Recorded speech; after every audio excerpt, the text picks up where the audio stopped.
ఇది ఒక స్టోరీ. ఓ ఉమ్ము కథ. ఒక పెద్ద నగరం ఉంది. ఉదయం సమయం ఆఫీసు పనులకు వెళ్ళే వాళ్ళతో రోడ్డు కిటకిటలాడుతుంది. ఆటోలు, బస్సులు, బైకులు, అన్ని శబ్దాలు, జనాలు, హడావిడి. నగరం జీవంతో ఉప్పొంగిపోతుంది. ఆ రోడ్డుపై ఒక ఆటో వేగంగా వెళ్తుంది. ఆటోలో కూర్చున్న వ్యక్తి పేరు రఘు. అతని చుట్టూ ఏమవుతుందో పట్టించుకునే అలవాటే లేదు. నాకు సౌకర్యం ఉంటే చాలు అనుకున్నట్టుగా జీవించే మనస్తత్వం అతనికి బాధ్యత లేని చర్య. ఆటోలో కూర్చున్న రఘు పాన్ తింటున్నాడు. నోట్లో పాన్ రసం ఉంది. ఆటో ఆగకపోవడంతో ఏమవుతుందో అనుకుంటూ ఆటో బయటకు ఉమ్మేశాడు. అతనికి తెలియదు ఆ చిన్న పని ఇంకొకరి జీవితాన్ని ఎలా చేయబోతోందో అని. ఆటో వెనకాలే ఒక బైక్ వస్తుంది. బైక్ మీద ఉన్న వ్యక్తి పేరు శేఖర్. మధ్యతరగతి కుటుంబానికి చెందినాడు. ఉదయం ఆఫీస్కి వెళ్తున్నాడు. హెల్మెట్ పెట్టుకున్నాడు కానీ వైజర్ ఓపెన్లో ఉంది. అప్పుడే రఘు మీద ఉమ్ము వేరుగా శేఖర్ ముఖం మీద పడింది. ఆ ఉమ్ము కంట్లో పడడంతో ఒక్కసారిగా బండి అదుపు తప్పింది. పక్కకు జారిపోయాడు. అదృశ్యవశాత్తు పెద్ద ప్రమాదం కాకపోయినా రోడ్డుపై పడిపోయాడు. చుట్టూ ఉన్నాళ్ళు పరిగెత్తుకుంటూ వచ్చారు. శేఖర్ చేతికి కాళ్ళకు గాయాలయ్యి ముఖం మీద ఉమ్ము పడతా అవమానంగా బాధగా కూడా అనిపించింది. కొంతమంది సహాయం చేశారు, కొంతమంది వీడియోలు తీశారు, కొంతమంది నవ్వారు. ఇలా రోడ్డుపై ఉమ్మేయడం వల్ల ఇవన్నీ అని ఒక వృద్ధుడు అన్నాడు. శేఖర్ నిశ్శబ్దంగా కూర్చున్నాడు. అతని కళ్ళల్లో కోపం కంటే నొప్పి ఎక్కువగా ఉంది.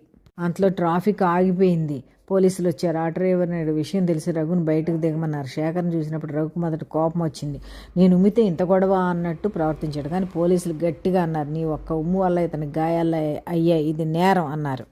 శేఖర్ నెమ్మదిగా లేచి రఘువైపు చూశాడు. తను గట్టిగా అరవలేదు, తిట్టలేదు, ప్రశాంతంగా ఉన్నాడు. అన్నా, మీరు ఉమ్మింది నా మీద పడింది కాబట్టి కాదు, రోడ్డుపై పడింది కాబట్టి జరిగింది. ఈ రోడ్డుపై మీ ఇంటి వాళ్ళు కూడా తిరుగుతారు కదా అన్నాడు. ఆ మాటలు రఘు గుండెల్లో దూరాయి.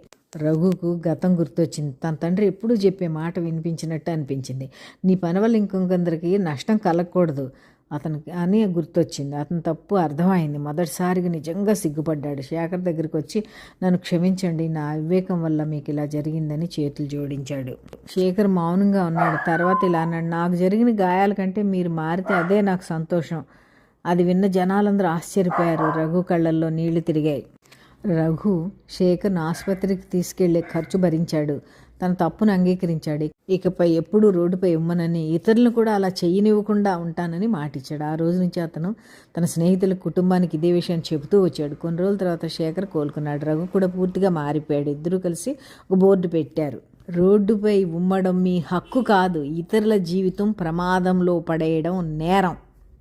మన చిన్న తప్పు ఇంకొకరి జీవితం ప్రమాదంలో నెట్టొచ్చు. పరిశుభ్రత కేవలం వ్యక్తిగత విషయం కాదు, సామాజిక బాధ్యత. మార్పు ఆలస్యమైన నిజమైన పశ్చాత్తాపం మనిషిని మంచిగా మారుస్తుంది. మరి ఈ స్టోరీ మీకు నచ్చితే లైక్ చేసి కామెంట్ పెట్టండి. మీ ఫ్రెండ్స్కి కూడా షేర్ చేయండి.